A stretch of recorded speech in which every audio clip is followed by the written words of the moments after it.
지난 시간에는 물류 부동산 시장 성장 배경에 대해서도 살펴봤습니다. 다시 한번 간략하게 살펴보면요.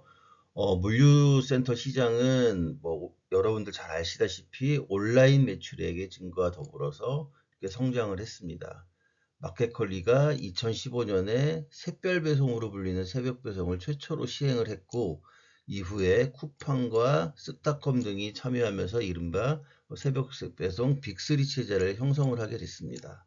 그래서 새벽 배송 3사의 물류센터 현황을 살펴보면은 2018년에 134만 4.2만 스퀘어미터였던 물류센터 면적이, 임차 면적이 2021년에는 257.7만 스퀘어미터로 2배 이상 이렇게 성장을 했습니다. 그래서 이러한 결과를 놓고 봤을 때 온라인 매출액의 증가는 이커머스 기업들을 성장을 시켰고, 이로 인해서 물류 운영의 중요성이 대두가 됐으며 물류센터 수요가 증가하게 되었다라는 사실이 입증할 수가 있다라고 볼 수가 있습니다.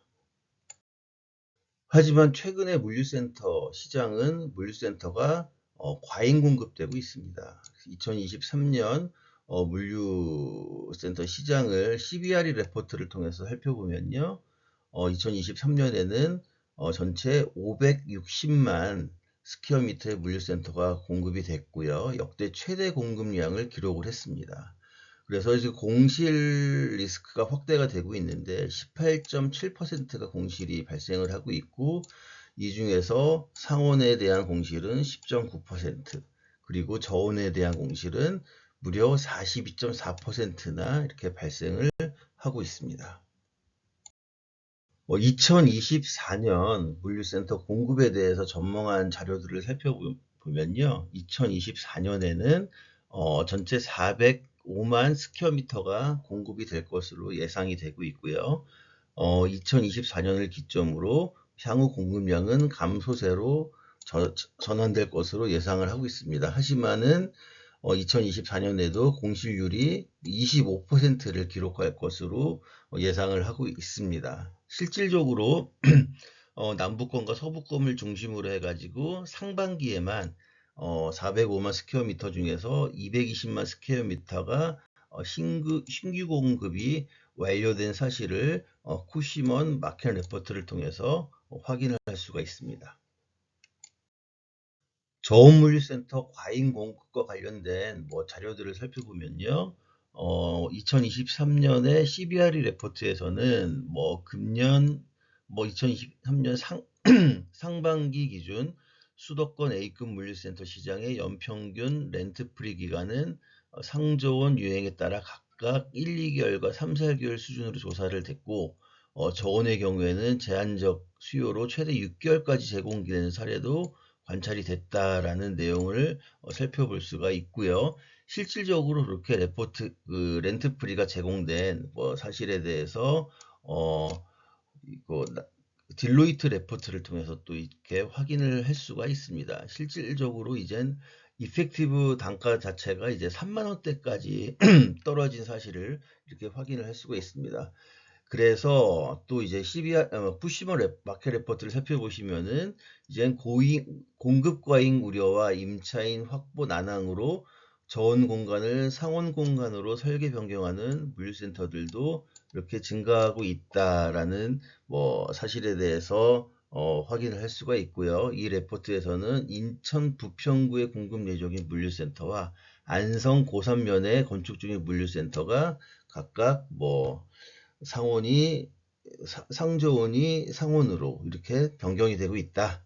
이렇게 이야기를 하고 있고요. 또한 2024년 8월 1일자 기사를 살펴보면은 저온물류센터를 상온으로 이제 비용 부담에도 용도 변경을 하는 사례들이 많이 있다.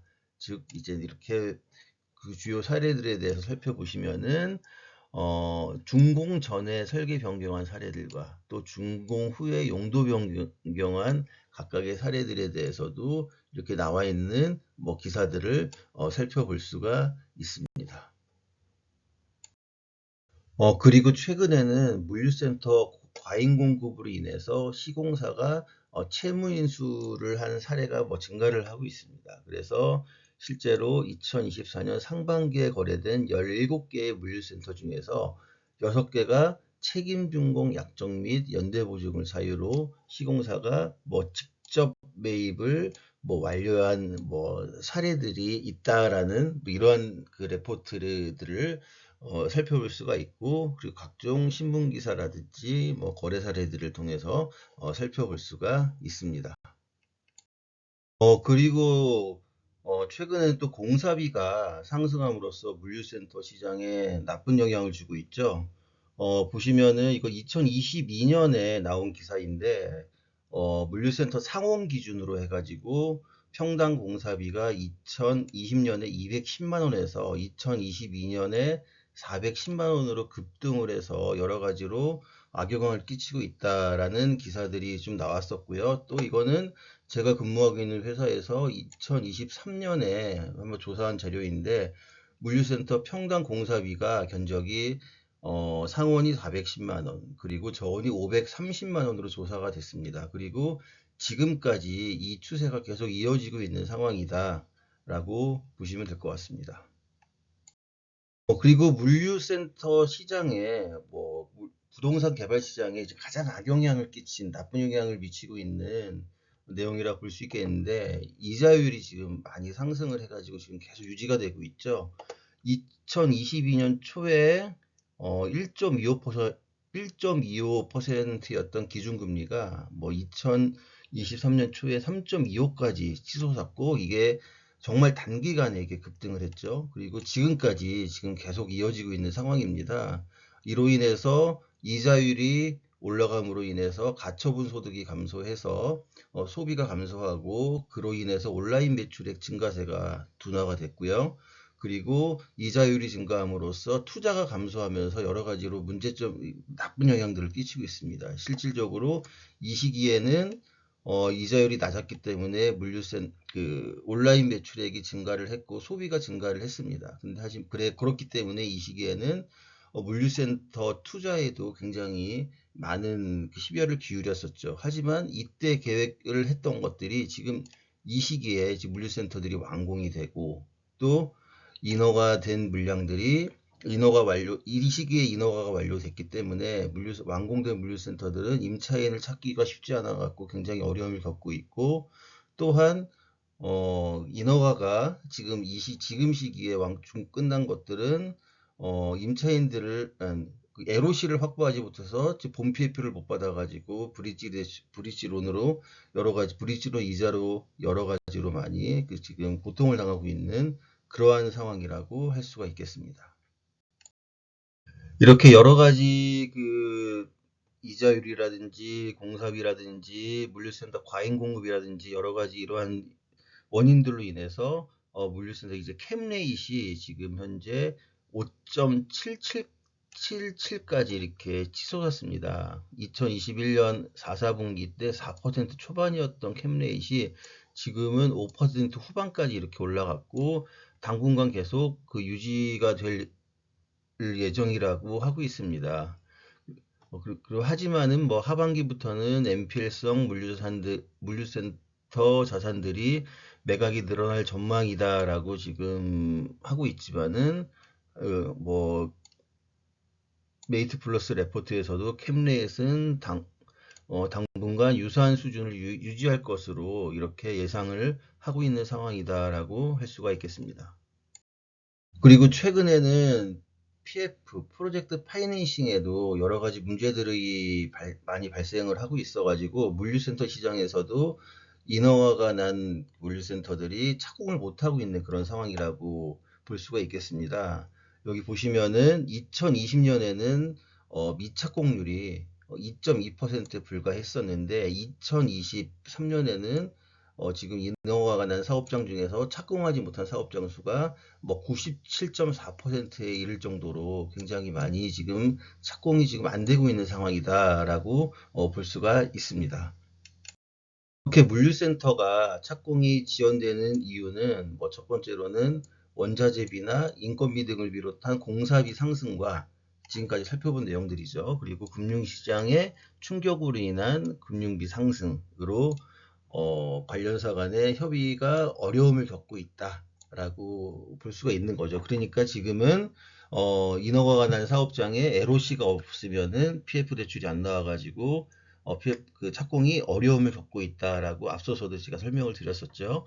그래서 지금 여태까지 그 사례들을 보면은 뭐 케이스 2와 케이스 3 사례가 가장 좀 힘들다라고 볼 수 있겠는데, 이 단계에서는 지금 브릿지론을 받아놓은 상태거든요. 인허가가 어, 토지 매입을 위한 브릿지 대출을 받아놨는데, 이 브릿지 대출 같은 경우가 이자율이 지금 본 PF보다는 상당히 높기 때문에 이제 본 PF를 받아서 이 브릿지 대출을 상환을 하고 상환을 해야 되는 상황인데, 그렇지 못한 상황이기 때문에 케이스 2와 케이스 3 같은 경우가 상당히 어려움을 겪고 있다. 케이스 4 같은 경우는 뭐 PF 대출을 받아서 공사가 들어갔지만은 지금 뭐 임차인을 확보하지 못해서도 좀 어려움을 겪고 있는 상황인 사업장들이 많이 있다라고 볼 수가 있겠습니다. 그래서 최근에 이제 발표된 그런 PF 관련된 뭐 사례들을 보면은 지금 뭐 보면은 전체 사업비의 그 3%만 있으면은 PF 대출이 가능했지만 지금은 이제 자본 투입이 적으면은 대출도 줄어들 것이다라는 이러한 내용들이 좀 많이 좀 나오고 있거든요. 뭐 PF 대출 문턱을 높여가지고 부실 가능성을 차단을 하겠다. 다 마찬가지입니다. 지금 현재 토지비의 10%만 있으면은 사업을 할 수 있었던 그러한 것들을 지금 시행사의 자기자본 비율을 높이겠다, 20%까지는 높이겠다라고 하는데요. 그러한 대책들이, 그러한 정책들이 지금 많이 좀 검토가 되고 있다라고 볼 수가 있겠습니다.